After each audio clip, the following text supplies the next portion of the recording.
We're well into autumn now, and honestly, I think this has to be one of the best seasons to be out as a landscape photographer.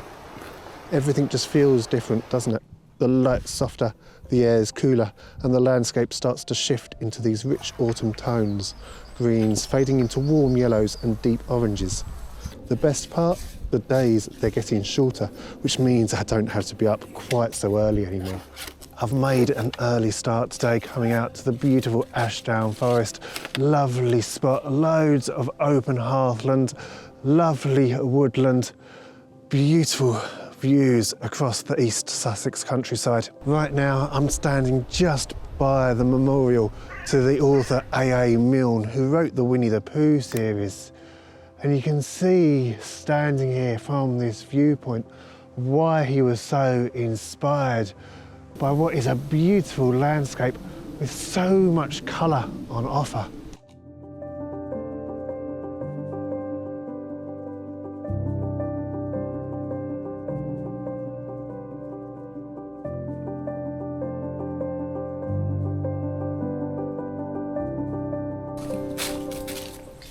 I've been wanting to get out, to be honest, and shoot these beautiful autumnal colours for a while now. I have to admit, I thought we might have a few more yellows, a few more oranges than what I'm seeing. I was hoping I might even capture the changing of the seasons when I went up to the Lake District. However, standing atop Latrig, looking down at the valley, looking down at Keswick, I think I was just a little bit too early. From a landscape photography point of view, this time of the year is absolutely fantastic.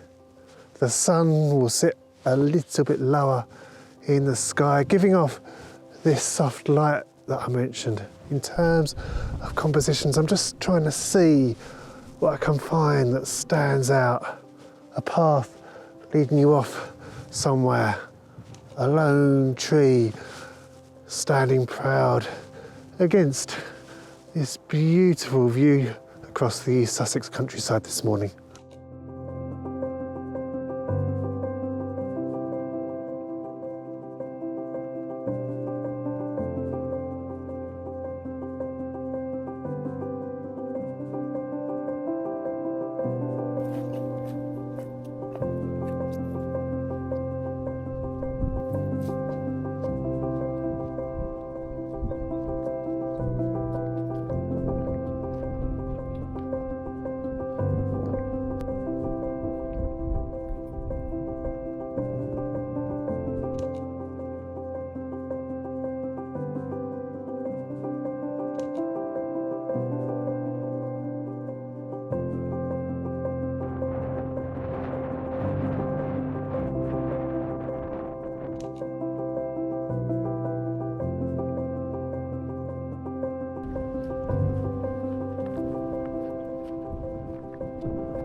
Sometimes what I need to remind myself when I'm out at a location like this, I've got so much light, I've got so much colour to deal with, is not to get overwhelmed, not to struggle to find a composition in and amongst all of this beauty.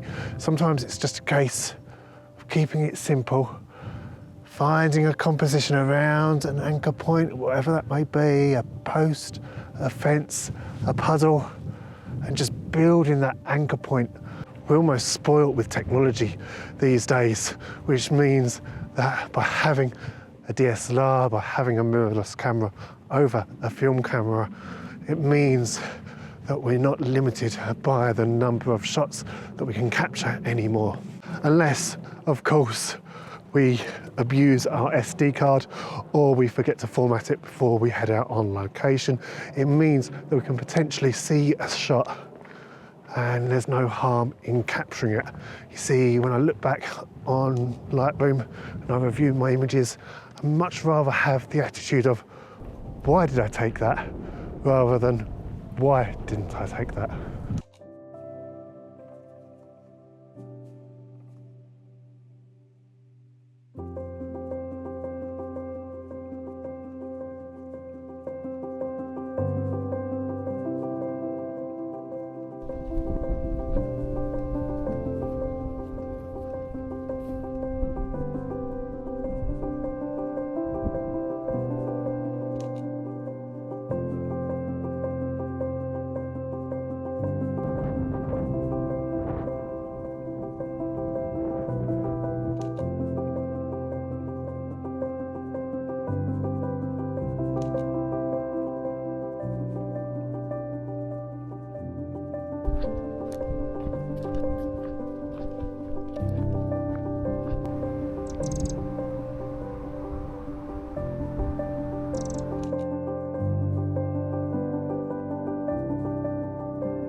Oh, it's getting a little bit nippy. You can tell that winter isn't too far off.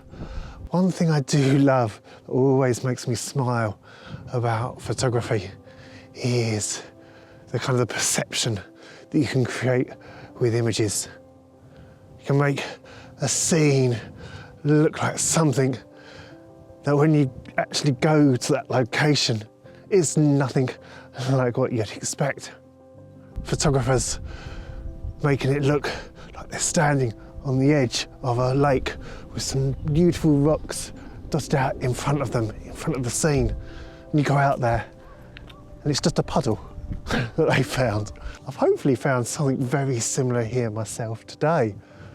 Don't usually use the tripod too much when the sun comes up anymore. Just got this little puddle here in front of me with these long grasses all leading off to this one tree in the background. I think I'm going to have to take a couple of shots and focus stack the image in post.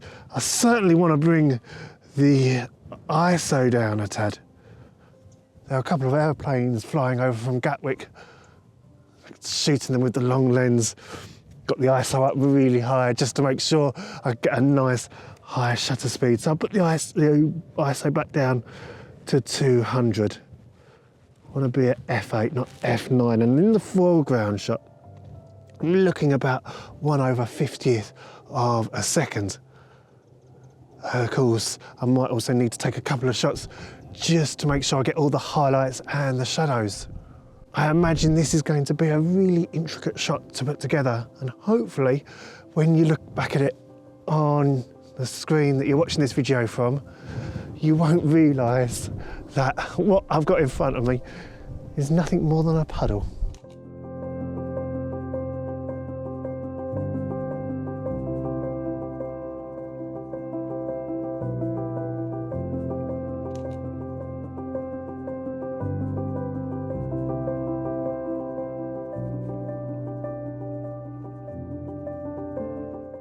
It is crazy to think that we're almost into 2026 now, and it gets a little bit repetitive, but I always like each year getting out and recording one video looking back at each of the 4 seasons. Of course, it's been great getting out, experiencing the landscapes during winter, spring and summer. Looking back, I don't think I'd be able to beat getting out in spring, getting to enjoy those bluebells, getting to enjoy the wild garlic. We'll have to see what the new year brings, won't we?